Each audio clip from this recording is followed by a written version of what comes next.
ایک جنگل اور ویرانے سے گزر رہا تھا. سرکار غوث اعظم فرماتے ہیں کہ میں نے دیکھا کہ میرے سامنے ایک شخص ہے جو بالکل اس کی جسم کے اوپر صرف جلد ہے اور جلد کے اندر ہڈی ہے. یعنی اتنا سوکھا ہوا کہ اس کے جسم کہتے ہیں کہ اس میں اتنی جان نہیں ہے, اتنی طاقت نہیں ہے اس شخص کے اندر کہ وہ خود سے اٹھ کر بیٹھ سکے, اور وہ زمین پر لیٹا ہوا ہے اور صرف سانس لے رہا ہے, اور صرف اس کی ہڈیاں نظر آ رہی ہے اور اس کے اوپر جلد نظر آ رہی ہے, ماس نظر آ رہا ہے, اس کی جلد نظر آ رہی ہے اور کچھ نہیں, اور صرف اس کی رگوں کے اندر جو وہ سانس چلتا ہوا نظر آ رہا تھا. تو سرکار غوث اعظم رضی اللہ تعالیٰ عنہ فرماتے ہیں کہ میں نے اس شخص کو دیکھا کہ انتہائی نحیف ہے, نزار ہے, بالکل ڈوبا ہوا ہے, کار مذلت میں پھنسا ہوا ہے, اور بالکل اس کے اندر سانس لینے کی طاقت نہیں ہے, سانس لینے کی بھی اس کے اندر طاقت نہیں ہے. اور بڑی مشکل سے آنکھ کھول کے اس نے مجھے دیکھا, اور دیکھنے کے بعد اس نے مجھے کہا کہ یا عبد القادر, اے عبد القادر ذرا مجھے سہارا دے کر اٹھاؤ. کیا کہتے ہیں؟ میں نے ایک شخص کو دیکھا کہ بالکل نحیف تھا, نزار تھا, بالکل اس کا جسم ٹوٹا ہوا تھا, اور وہ اب خود سے کھڑا بھی نہیں ہو سکتا تھا, صرف زمین پر لیٹا ہوا سانسیں لے رہا تھا. تو مجھے اس نے کہا کہ عبد القادر کیا کرو, مجھے سہارا دے کر اٹھاؤ. تو غوث اعظم کہتے ہیں کہ میں نے جیسے ہی اس کو ہاتھ لگایا اور اس کو پکڑ کر اٹھایا, کہتے ہیں میں نے بڑا عجیب و غریب منظر دیکھا. میں نے دیکھا اس کی رنگت چینج ہونا شروع ہو گئی, اس کے جسم میں جان آنا شروع ہو گئی, وہ ایک تر و تازہ جسم ہو گیا, خوبصورت نوجوان کی صورت میں میرے سامنے کھڑا ہو گیا, اور اس کے چہرے کا بڑا خوبصورت, اس کے چہرے پہ نکھار نظر آ رہا ہے. کہتے ہیں کہ یہ منظر دیکھ کر غوث اعظم کہتے ہیں کہ میں بڑا پریشان ہوں. میں نے کہا یہ کیا ماجرا ہے؟ اس نے کہا کہ میں اے عبد القادر میں تیرے نانا کا دین ہوں, اور جس کو اللہ نے انسانی شکل میں ایک مثالی صورت میں تمہارے سامنے بھیجا تھا. فرمایا کہ نبی پاک کی امت نے اس دین کو اتنا کمزور کر دیا ہے کہ یہ خود سے کھڑا نہیں ہو سکتا. یہ اس دین کی بنیادیں اتنی گر چکی ہیں کہ یہ خود سے اس سہارے کے بغیر کھڑا نہیں ہو سکتا. اب تو نے مجھے سہارا دے کر اٹھایا ہے تو تو نے مجھے نئی زندگی عطا فرمائی ہے. اب تیرے وجود سے اس دین کے اندر دوبارہ تازگی آئے گی, تیرے وجود سے اس دین کے اندر رانائی آئے گی, تیرے وجود سے اس دین کے اندر دوبارہ ایک جولانی آئے گی, اور تیرے وجود سے یہ دین مشرق میں بھی پھیلے گا, مغرب میں بھی پھیلے گا, شمال میں بھی پھیلے گا, اور جنوب میں بھی پھیلے گا. سرکار غوث اعظم فرماتے ہیں کہ عبد القادر یہ جو تو نے مجھے سہارا دے کر اٹھایا ہے اور میں دوبارہ تر و تازہ ہو گیا ہوں, گویا کہ تیرے وجود سے اللہ تعالیٰ اس جسم کو کیا کرے گا, تازہ کرے گا. تیرے وجود سے اللہ تعالیٰ اس جسم کے اندر ایک نئی زندگی پیدا کرے گا, تو تیرے وجود سے اللہ دین کو دوبارہ زندہ کرے گا. آپ فرماتے ہیں کہ عبد القادر آج کے بعد تیرا نام محی الدین ہوگا. محی الدین کہتے ہیں دین کو زندہ کرنے والا. اور سرکار غوث اعظم کہتے ہیں کہ وہ بندہ پھر مجھ سے غائب ہو گیا. اسی وقت کیا ہو گیا, غائب ہو گیا. تو آپ فرماتے ہیں کہ میں واپس جب بغداد پہنچا, بغداد کی جامع مسجد میں پہنچا, جمعے کا دن تھا, اجتماع کثیر تھا, لوگ ہزاروں کی تعداد میں میرے استقبال کے لیے کھڑے ہو گئے, اور ہر ایک کی زبان پر تھا مرحبا یا محی الدین, مرحبا یا محی الدین, اے دین کو زندہ کرنے والے تمہیں خوش آمدید کہتے ہیں, ہماری طرف آؤ. سرکار غوث اعظم کہتے ہیں کہ نبی پاک کے دین کی بنیادیں گر چکی ہیں, ہم سب نے مل کر اس کو زندہ کرنا ہے. یہ تعلیمات غوث اعظم. پھر فرماتے ہیں کہ انسان تمہارے اندر احساس ختم ہو گیا ہے. کیا ہو گیا ہے؟ فرمایا کہ انسان کے اندر ہمدردی ختم ہو گئی ہے, انسان کے اندر احساس ختم ہو گیا ہے. ہر انسان یہ سمجھتا ہے کہ جو کچھ ہوں میں ہی ہوں. فرمایا کہ جب تک ہمارے اندر لفظ میں موجود ہے ہم تباہی کے راستے پر ہیں. فرمایا کہ جب میں کو ختم کر کے جب انسان یہ کہے گا کہ ہر شے میں تو ہی ہے, تیرا ہی جلوہ ہے, تیرا ہی کرم ہے, تیری ہی عظمتیں ہیں, تو فرمایا کہ جب انسان میں کو ختم کر کے اپنے رب کے جلووں کے اندر گم ہو جائے گا, تو فرمایا کہ پھر اس کے وجود سے اللہ خیر کو پھیلائے. اس لیے کہتے ہیں کہ دوسرے کے دکھ کو اپنا دکھ سمجھو. پھر غوث اعظم رضی اللہ تعالیٰ عنہ نے اس کے اوپر فرمایا کہ دوسرے کے دکھ کو اپنا دکھ سمجھنا یہ سنت مصطفیٰ ہے. کیا ہے؟ سنت مصطفیٰ ہے. دوسرے کی پریشانی کو اپنی پریشانی سمجھنا. فرمایا جو بندہ دوسرے کے بارے میں سوچتا ہے خدا اس کے بارے میں سوچتا ہے. یہ حضرت غوث اعظم رضی اللہ تعالیٰ عنہ کی تعلیمات ہیں. ہم نے یہ سنا ہے بس 11ویں شریف کرو، چاولوں کی دیر پکاؤ تو کھاؤ تو بس نعرے لگاؤ تو چلے جاؤ. غوث پاک کی تعلیمات کی طرف کوئی بھی نہیں جاتا. اگر ہم غوث پاک کی تعلیمات کو سمجھیں تو جنہوں نے انسانیت کو زندہ کیا ہے اور قیامت تک کے لیے دین کو بقا بخشی ہے، ہم غوث پاک کی تعلیمات سے آگے جو ہے وہ پیچھے رہ چکے ہیں. آپ پھر فرماتے ہیں کہ دوسروں کے دل کے اندر احساس کا پیدا کرنا. احساس کو پیدا کرنا کیا ہے، اس کے اوپر حدیث پیش کرتے ہیں. فرماتے ہیں کہ میرے آقا و مولا جناب سید العالمین محمد الرسول اللہ صلی اللہ تعالیٰ علیہ وآلہ وسلم کی حدیث ہے. آپ فرماتے ہیں کہ وعن معاذ بن جبل رضی اللہ تعالیٰ عنہ، کہ حضرت معاذ بن جبل رضی اللہ تعالیٰ عنہ اس حدیث کے راوی ہیں. قال، آپ فرماتے ہیں کہ احید الینا رسول اللہ صلی اللہ تعالیٰ علیہ وآلہ وسلم فی خمس من فعال واحدتا منہم کان ضامنا علی اللہ عز وجل. حضرت معاذ بن جبل کہتے ہیں کہ نبی اکرم صلی اللہ تعالیٰ علیہ وآلہ وسلم کی مجلس لگی تھی. سرکار دو عالم صلی اللہ علیہ وسلم نے فرمایا کہ جس شخص کے اندر 5 عادتیں ہوں، کیا ہوں؟ 5 عادتیں ہوں جس شخص کے اندر، اور وہ ان 5 امور کو بجا لائے. فرمایا کہ اگر وہ ان 5 چیزوں پر عمل کرتا ہے تو کیا ہوگا؟ فرکان ضامنا علی اللہ عز وجل، اس کی اس عادت کے اوپر پھر خداوند قدوس اس کی بخشش کا ضامن بن جاتا. تسی میں نے گل غور نال، سارے سنجیدہ لوگ بیٹھے ہو، تسی دسو وہ شخص کے نا خوش قسمت ہوئے گا جنہوں اللہ کہہ دے کہ یہ ضمانت میں دینی. اور یہ جتنے اللہ کے اولیاء اللہ ہے نا، جن کو کہتے ہیں اولا ان اولیاء اللہ لا خوف علیہم، اللہ تعالیٰ نے ان کے ولی ہونے کی نسبت بھی اپنی طرف کی. فرمایا ان کے اندر دنیا میں بھی کوئی خوف اور کوئی غم نہیں ہوگا. کیوں نہیں ہوگا؟ کہ دنیا کی ابتلا ان کا کچھ نہیں بگاڑ سکتی، دنیا کے طوفان ان کا کچھ نہیں بگاڑ سکتے، دنیا کی جو ہے وہ بڑے سے بڑے ابتلا اور آزمائشیں ان کا کچھ نہیں بگاڑ سکتی. اور فرمایا جب قیامت کی ہولناکی آئے گی اس لمحے بھی یہ بے فکر ہوں گے، ان پر اس وقت بھی کوئی خوف نہیں ہوگا. کیوں؟ کہ انہوں نے اپنے آپ کو رب کے حوالے کیا ہوا ہے. فرمایا جو رب کے اپنے آپ کو حوالے اللہ کے حوالے کر دیتا ہے خدا اس کا ضامن ہو جاتا ہے. حضرت نبی پاک صلی اللہ علیہ وسلم نے فرمایا کہ جو شخص 5 امور کو بجا لائے، 5 چیزوں کی عادت اپنی زندگی میں بنا دے، فرمایا خدا اس کا ضامن ہے. اللہ اس کی حفاظت فرمائے گا دنیا میں بھی اور آخرت میں بھی، اور قیامت اور جہنم کی آگ سے بھی اللہ اس کو بچا کے رکھے گا. ان میں سے پہلی چیز کیا ہے؟ اب دیکھیں انسانیت کا درس دیا جا رہا ہے. سرکار غوث اعظم کیا فرماتے ہیں نبی پاک کی حدیث بیان کر کے کہ ہمیں ایک دوسرے کا احساس کرنا ہے. فرمایا جس کے اندر احساس پیدا ہو جائے، جس معاشرے میں غوث اعظم کہتے ہیں احساس ہو، جس معاشرے کے اندر اخلاص ہو، وہاں برائی نہیں آتی، وہاں نا اتفاقی نہیں آتی، وہاں پر ظلم نہیں آتا، وہاں پر جبر نہیں آتا، وہاں پر ہر طرح کی ابتلا اور آزمائش سے لوگ نکل جاتے ہیں. اور ان میں سے پہلی چیز کیا ہے کہ جس بندے کی یہ عادت ہو تو اللہ اس کا ضامن ہو جاتا ہے. اور وہ پہلی چیز کا فرمایا کہ من عاد مریضا، نبی پاک صلی اللہ علیہ وسلم نے فرمایا کہ جب بھی تم سنو گے تمہارا کوئی مسلمان بھائی یا کوئی مسلمان بہن بیمار ہے، کیا ہے؟ کوئی مریض ہے، بیمار ہے، تکلیف میں ہے، فرمایا کہ اس کی تکلیف کو اپنی تکلیف سمجھو اور وقت نکال کر اس کے پاس جا کر اس مریض کی عیادت کرو. یہ انسانیت کا درس ہے. اسلام، یہ اسلام سکھا رہا ہے کہ جب بھی تمہیں پتہ چلے کہ کوئی شخص بیمار ہے تو فرمایا اپنے قیمتی وقت سے وقت نکال کر جا کر اس کی عیادت کرو. فرمایا تم نے اس کی عیادت کرو، اس کو حوصلہ دو، اس کو کہو کہ خدا تم پر فضل کرے گا، اللہ تمہیں شفا عطا فرمائے گا. اس کے مقدر میں اگر شفا ہوئی تو وہ ضرور اس کو ملے گی، نہیں تو آپ کے جانے سے جو فرمایا کہ جو شخص کسی مریض کی عیادت کے لیے جاتا ہے، خداوند قدوس کو اس کا یہ عمل اتنا پسند ہے کہ اس کے اپنے جسم کے اندر اگر کوئی بیماری ہے تو اللہ اپنی رحمت سے ڈال دیتا ہے. اس لیے فرمایا کہ جب بھی کسی مریض کا تمہیں پتہ چلے تو اس کی کیا کرو؟ عیادت کرو. فرمایا جو شخص کسی مریض کی عیادت کرے گا قیامت کے دن خدا اس کو بخشش کی ضمانت عطا فرمائے گا.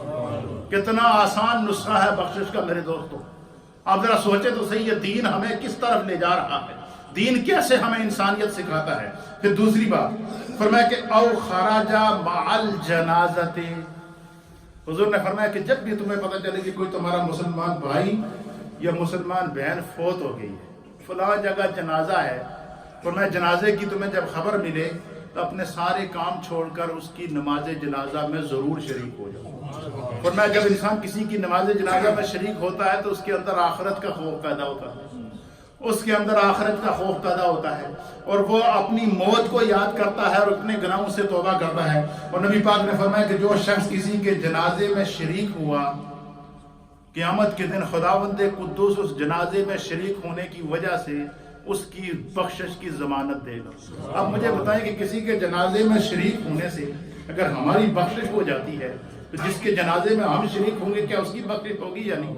اس لیے حضور نے فرمایا کہ مومن کو اللہ نے پیدا ہی خیر کے لیے پیدا کیا ہے، چاہے وہ اٹھ سے اٹھے تو پھر بھی خیر کرے، بیٹھے تو پھر بھی خیر سوچے، سوچے تو پھر بھی خیر سوچے، بولے تو پھر بھی خیر بولے۔ یہ صوفیہ اکرام اور اہل تصوف کی تعلیمات ہے، اور انہی کی وجہ سے دنیا کے اندر اسلام کا انقلاب آیا۔ پھر اسی وجہ سے فرمایا کہ جو کسی کے جنازے کے ساتھ گیا اللہ اس کی بخشش کا ضامن ہے۔ فرمایا او خرج غازیا فی سبیل اللہ، فرمایا کہ کسی شخص نے اپنے ملک کی اور اپنے دین کی حفاظت کے لیے جہاد ہو رہا تھا، اور حاکم وقت نے اور حاکم وقت اور امام وقت نے اس کو پکارا ہے کہ بھائی اس وقت دین کی حفاظت کے لیے تمہاری ضرورت ہے، اب اس وقت اپنے کاروبار کو، مال کو، جان کو، اولاد کو نہ دیکھو، اللہ کے دین کو بچاؤ۔ فرمایا جو شخص اللہ کے دین کے بچانے کے لیے جو اللہ کے راستے پر نکلا، فرمایا اللہ تعالیٰ اسے جو ہے وہ جنت میں جگہ عطا فرمائے گا، خداوند قدوس اس کی بخشش کا ضامن ہے۔ پھر چوتھی چیز کیا ہے؟ اللہ کے حبیب علیہ الصلوۃ والسلام فرماتے ہیں، آپ فرماتے ہیں چوتھی چیز یہ ہے کہ او دخل علی امام یرید بذالک تعزیرہ و توقیرہ، حضور نے فرمایا کہ کوئی شخص اپنے گھر سے اپنی مسجد کے امام سے ملنے کے لیے آیا۔ کیا آیا؟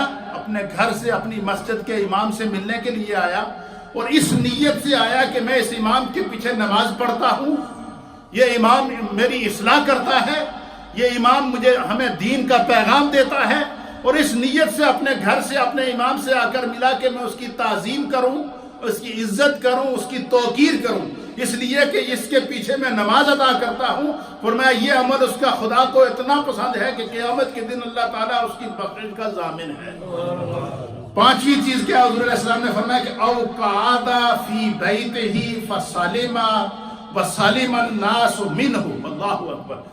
کہ فرمایا پانچویں چیز ہے کہ کوئی شخص اپنے گھر بھی اس نیت نال بیٹھا، جب میں باہر نکلے تو مطلب کسی نال منہ ماری ہو جائے تو میرے کو کوئی گناہ سرزد ہو جائے، لہذا میں اپنے گھر بیٹھا رہا ہوں تو میں خود بھی سلامت رہا، تو میری زبان تو میرے ہاتھ کھولوں کوئی دوسرا مسلمان یا دوسرا انسان سلامت رہے۔